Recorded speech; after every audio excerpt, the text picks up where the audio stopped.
আসলে বাপ ঠিকই বলতো, কাজ করা তো সোজা না।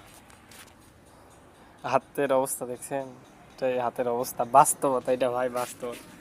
কাজ ইচ্ছায় খাটনির কাজ করছি, কিন্তু বাট বাড়ির কাজ কাজ করলে পারে বাপ মারকে দেখা একই এখন দূরে, সে 2 জেলা পর বগুড়া আছি। দেখেন হাতের অবস্থা, মুখের অবস্থা।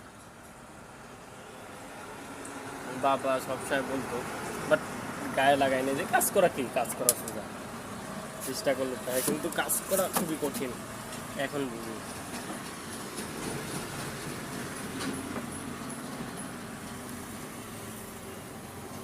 তবে বাবাকে অনেক ভালোবাসি, বাট বলা হয়েছে, জানি না কবে সফলতা পাবো।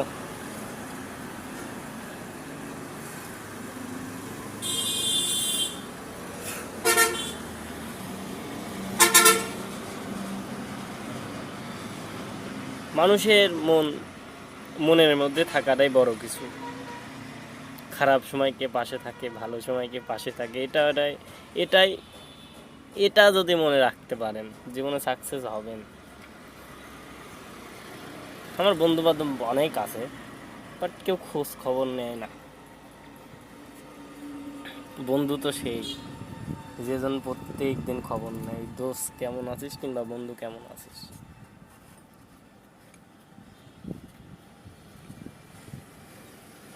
তো বিষয়টা অন্যরকম। যাই হোক, অনেক পরিশ্রম করতে হবে।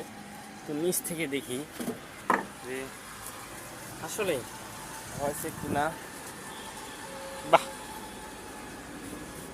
পরিষ্কার হয়ে যাচ্ছে,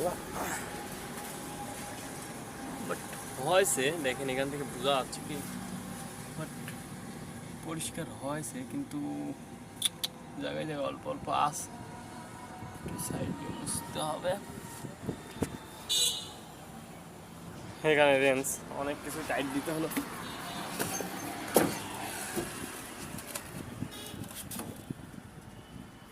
যখন আমি থাকবো না, হাতের অবস্থা আল্লাহ, কি করবি রে বোকা, এ তো রক্তের সাথে রক্তের টান, সার্ধের অনেক ঊর্ধ্বে,